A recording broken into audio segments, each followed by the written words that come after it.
बोलना बंद है, बोलोगे बागी कहलाओगे। ये है कैसरगंज से बीजेपी सांसद बृजभूषण सिंह। बाढ़ प्रभावित इलाके का दौरा करने गए थे। हालत देखकर इतना परेशान हो गए कि दर्द कैमरे पर छलका दिया। अपनी ही सरकार पर सवाल उठाते हुए कह दिया कि मैंने अपने जीवन में कभी इतना खराब इंतजाम नहीं देखा। अफसोस ये है कि हम रो भी नहीं सकते और अपने भाव को व्यक्त भी नहीं कर सकते। प्रशासन पर भी सवाल उठाते हुए कहा कि यहाँ बोलना बंद हो चुका है, सिर्फ सुनना बचा है, बोलोगे तो बागी कहलाओगे। इंतजार कर रहे हैं कब पानी टूटेगा और कब हमारी तकलीफ कम होगी। और मैंने अपने जीवन में इतना खराब इंतजाम नहीं देखा बाढ़ के प्रति। अफसोस ये है कि हम लोग रो भी नहीं सकते, अपने भाव को व्यक्त भी नहीं कर सकते।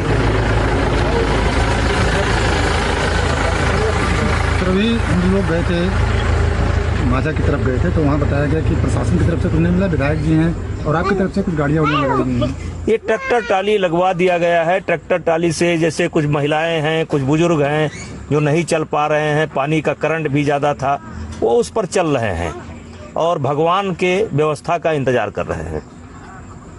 जिला प्रशासन क्या जनप्रतिनिधियों से कोई सलाह नहीं ले रहा? सलाह का अब अवसर नहीं है, समय नहीं है सलाह का। यह सलाह का अवसर होता है बाढ़ आने के पहले। लेकिन बोलना बंद है, सुनना ही है केवल।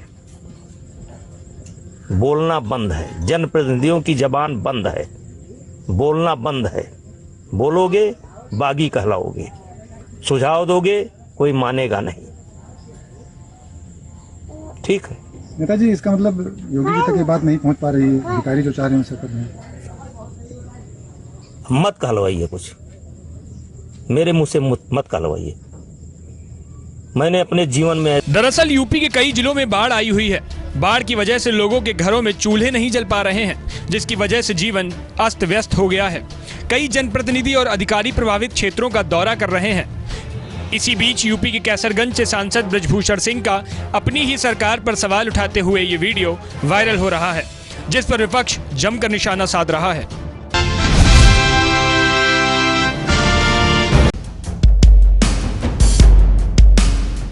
इंडियन आर्मी का बहादुर डॉगी जूम आखिरी दम तक आतंकियों से लड़ते हुए गुरुवार यानी 13 अक्टूबर को शहीद हो गया।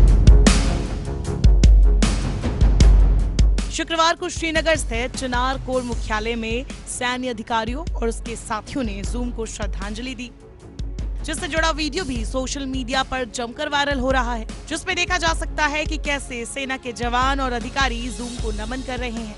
लोग उसकी बहादुरी का बखान करते हुए तस्वीरें शेयर कर उसे श्रद्धांजलि अर्पित कर रहे हैं। जूम को चाहने वालों का तांता इस कदर उमड़ा कि कुछ ही देर में सोशल मीडिया पर #RIP Zoom ट्रेंड करने लगा। वीडियो में देखा जा सकता है कि जूम के साथी डॉग भी उसे श्रद्धांजलि देते हुए नतमस्तक हो रहे हैं। इसके बाद अधिकारियों के एक इशारे पर डॉग्स 2 पैरों पर खड़े होकर अपने बहादुर साथी जूम को ट्रिब्यूट देते हैं। श्रद्धांजलि सभा के दौरान लेफ्टिनेंट जनरल ADS औजला समेत अन्य अधिकारी मौजूद रहे। आतंकवादियों के साथ मुठभेड़ के दौरान गंभीर रूप से घायल हुए जूम की 72 घंटे के इलाज के बाद गुरुवार को श्रीनगर के 54 एडवांस फील्ड वेटरनिटी हॉस्पिटल में मौत हो गई थी। इंडियन आर्मी के चिनार कॉर्प्स के मुताबिक 9 से 10 अक्टूबर को सर्च ऑपरेशन चलाया गया था। जूम भी इसका हिस्सा था। ऑपरेशन के दौरान सेना के जवानों ने जूम को एक घर में भेजा, जहां आतंकियों के छिपे होने की खबर मिली थी। जूम ने आतंकियों की पहचान की और उन पर हमला कर दिया। इस दौरान उसे 2 गोलियां भी लगी। जख्मी होने के बावजूद वो दोनों आतंकियों से लड़ता रहा, जिसके चलते जवानों ने आतंकियों को मौत के घाट उतार दिया। एनकाउंटर में 2 जवान भी घायल हुए थे। जूम को सोमवार को वेटरनिटी हॉस्पिटल में भर्ती किया गया था। यहाँ 3 दिनों से उसका इलाज चल रहा था। गुरुवार सुबह 11:45 पर वो बेहतर महसूस कर रहा था, लेकिन अचानक 12 बजे के करीब वो हांफने लगा और दम तोड़ दिया। जानकारी के मुताबिक 2 साल की छोटी उम्र के बावजूद जूम को कई टेरर ऑपरेशन का अनुभव था, जिसमें उसने अपनी एनर्जी और बहादुरी से खुद को साबित किया था। 9 अक्टूबर को अनंतनाग में ऑपरेशन के दौरान भी जूम ने अहम भूमिका निभाई थी।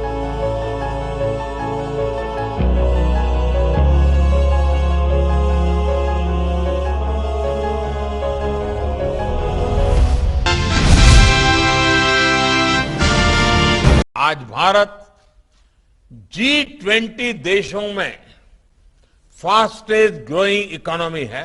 दुनिया की तीसरी सबसे बड़ी अर्थव्यवस्था भारत की है। हमारा देश धनवान है पर जनता गरीब है।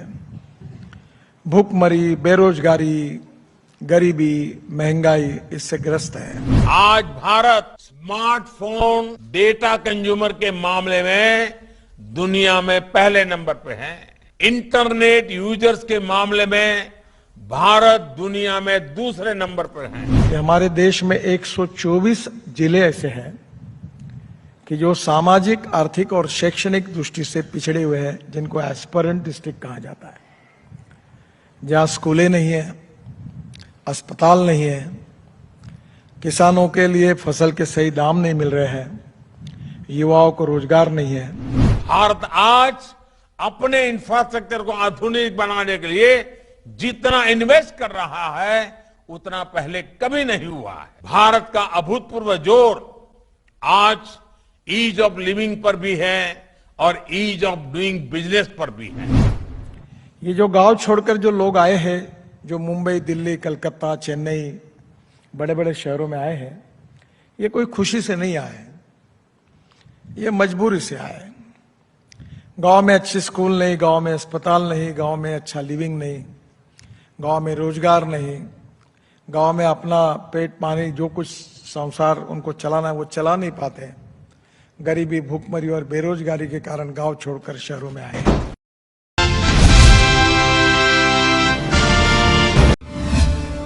15 अक्टूबर साल 1931 को भारत के 11वें राष्ट्रपति डॉक्टर एपीजे अब्दुल कलाम का जन्म तमिलनाडु के रामेश्वरम में हुआ। वे देश के पहले ऐसे गैर राजनीतिज्ञ राष्ट्रपति रहे जिनका राजनीति में आगमन विज्ञान और तकनीकी के क्षेत्र में दिए गए उत्कृष्ट योगदान के कारण हुआ। भारत की अग्नि मिसाइल को उड़ान देने वाले कलाम विज्ञान के क्षेत्र से सीधे राजनीति के सर्वोच्च पद पर आसीन हुए। डॉक्टर कलाम को भारत सरकार द्वारा 1981 में पद्म भूषण और 1990 में पद्म विभूषण से सम्मानित किया गया। डॉक्टर सर्वपल्ली राधाकृष्णन और डॉक्टर जाकिर हुसैन के बाद वे पहले एकमात्र ऐसे राष्ट्रपति हैं जिन्हें भारत रत्न मिलने का सम्मान राष्ट्रपति बनने से पूर्व ही प्राप्त हो गया। 15 अक्टूबर साल 1949 को त्रिपुरा रियासत का भारत संघ में विलय हुआ। भारतीय संघ में विलय होने तक त्रिपुरा एक रियासत थी। त्रिपुरा के अंतिम महाराजा वीर विक्रम सिंह की मृत्यु के बाद उनकी पत्नी महारानी कंचन प्रभा ने त्रिपुरा राज्य की बागडोर संभाली थी।